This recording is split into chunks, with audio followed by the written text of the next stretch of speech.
Alright, so I said I'd do a chick update. So this is gonna be it. As you can see, they've gotten much bigger since the last time you saw them. They're doing quite well. So here's a recap of the history of what happened.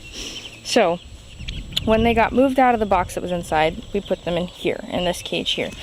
It's just a makeshift cage out of bits and pieces of cages that we had, so they were in that, and they were getting moved across the lawn a little bit each day while they were little.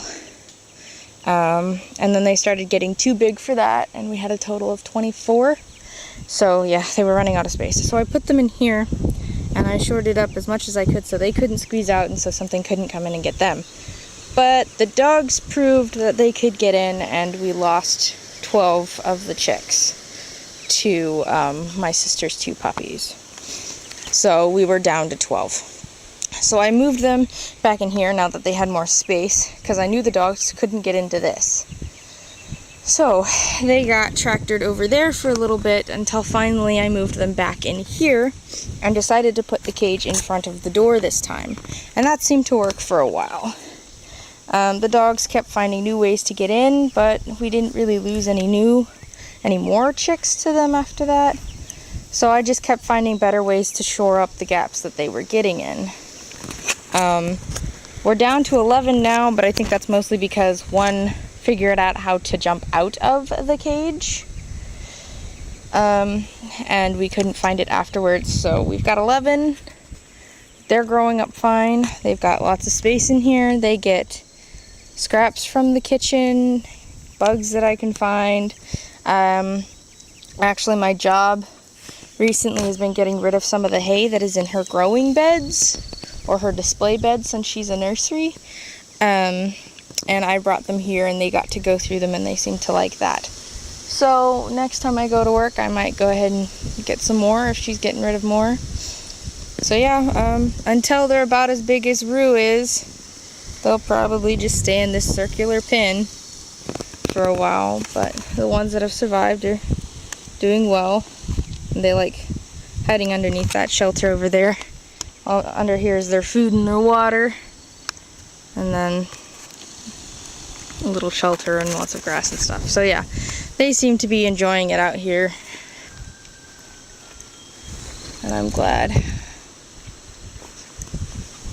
Hi, girlies! And the rooster likes to come and visit them and watch them. So yeah, that's kind of the update. The 11 remaining girls are doing well. We'll have to order some more eventually. Might be a little while. But yeah, we just gotta get an actual coop going, train them to the coop, and then make sure that the dogs no longer see them as squeaky toys before we let them start roaming the property. I think the next thing I want to get is guineas. Start taking the tick population down, because we're getting bit all over the place when we go out and do work. So yeah, that's the update.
Hey, no.